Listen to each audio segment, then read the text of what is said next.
To use AI or not to use AI? That, dear viewer, is the question.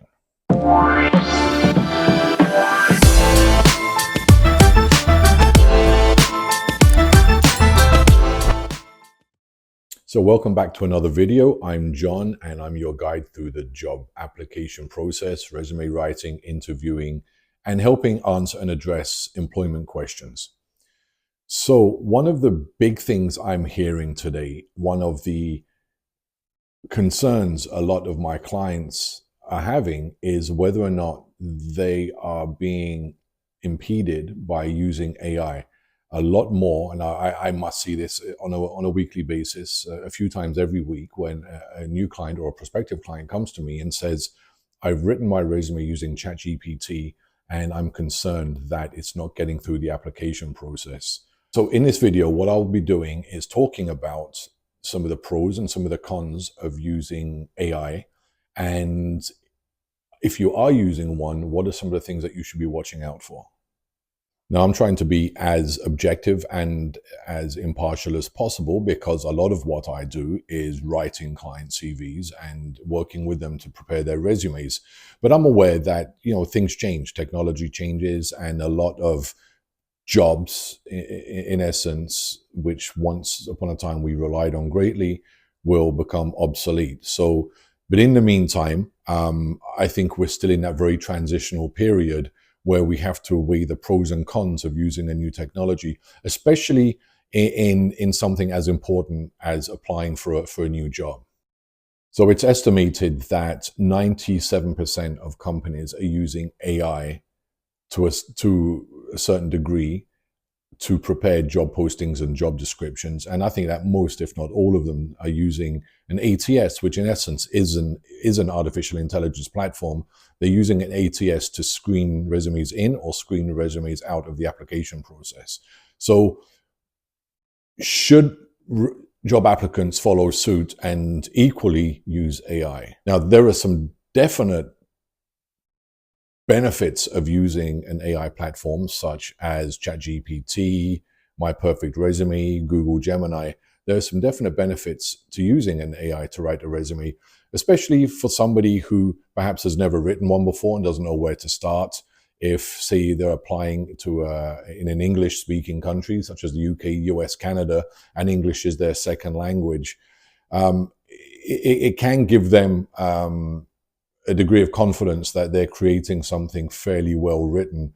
And it can also help align them a little bit more to the job they're applying for to help get through the ATS screening process.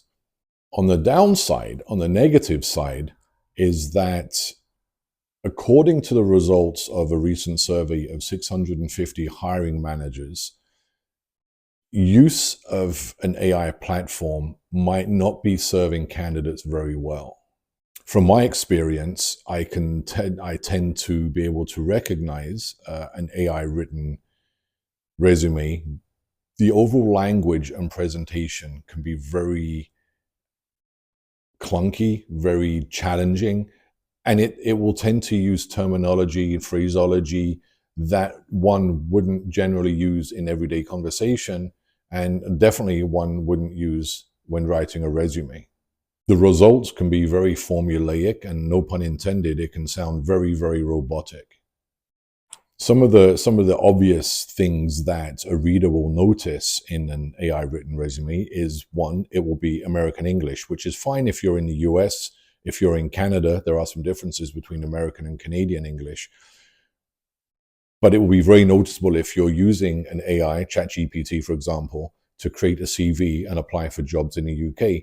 ChatGPT will use American spelling with the use of Z and a lack of the letter U in words such as color and honor. So because about 50% of all job applicants today are using an AI to write CVs and resumes, readers are starting to notice a commonality in certain terms that are being used. And this is seen as one of the biggest red flags of an AI written resume.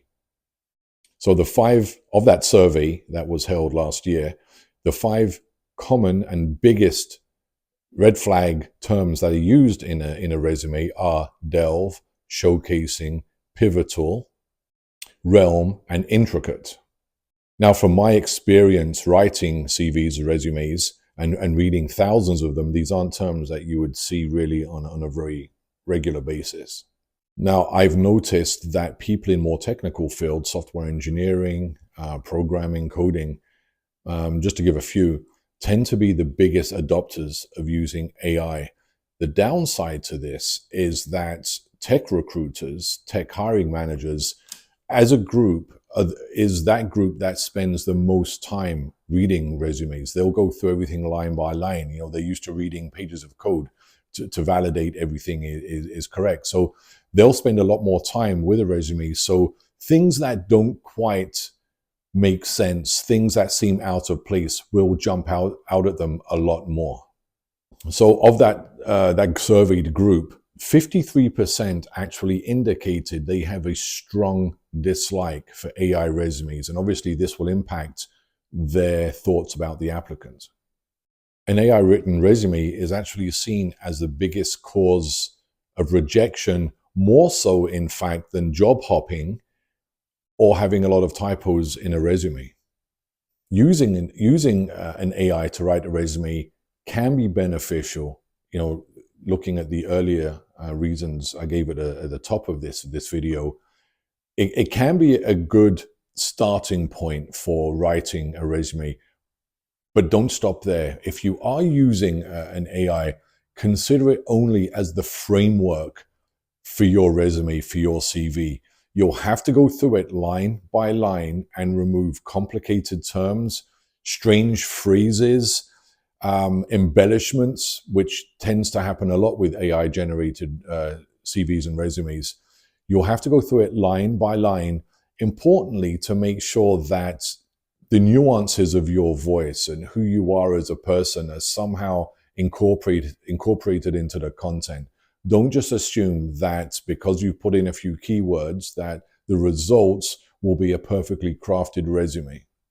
Make sure that you're adjusting the content so that it leans very heavily into the job description or the job posting. Ensure that you're highlighting your direct experience as it relates to the requirements of the job, and that you're really highlighting your direct experience and transferable skills. Something that an AI won't automatically do once you've put in a few parameters to have them create something for you. So, not wanting to come across as a Luddite, I think we're at the very early stages of what an AI platform can do, especially in writing resumes. Now, really, it's based upon the totality of content that's been fed into the system that will largely impact what's created when you put in, these are my requirements. But we're still at the very early stages. I don't think it's nuanced enough yet to really capture your voice. I think that it will create something that will scream, this was not written by the applicant, and they took a shortcut. And really, I think that's what the concern is of a lot of resume readers, of hiring managers, that you're taking shortcuts. While you might be applying to dozens and dozens of different jobs, they're only hiring for one or perhaps a handful. They feel very connected to what they're hiring for. They feel very connected to their company. They want to see applicants express that as well. They want to see that some thought went into writing the resume, and it's not just checking off another box, creating something very quickly using ChatGPT and clicking send. So if you are using an AI, again, it should be a guide. It should be the basic framework. You have to go in, you have to make adjustments, remove complicated phrases, and really personalize it to you and to the job you're applying for. So I hope you got some value from this video. Now, I've checked on the analytics, and most people watching these videos haven't actually subscribed. If you could subscribe, I would really appreciate it. Really, my goal is with these videos is to help people, offer the benefits of my experience, as limited as it is, offer the benefits of my experience to help people to offer some shortcuts, some guidance, some help, in applying for jobs. So if you could like this video and give this one a thumbs up and subscribe to the channel, that would really help me do that. So until the next video, best of luck with your applications and take care of yourself.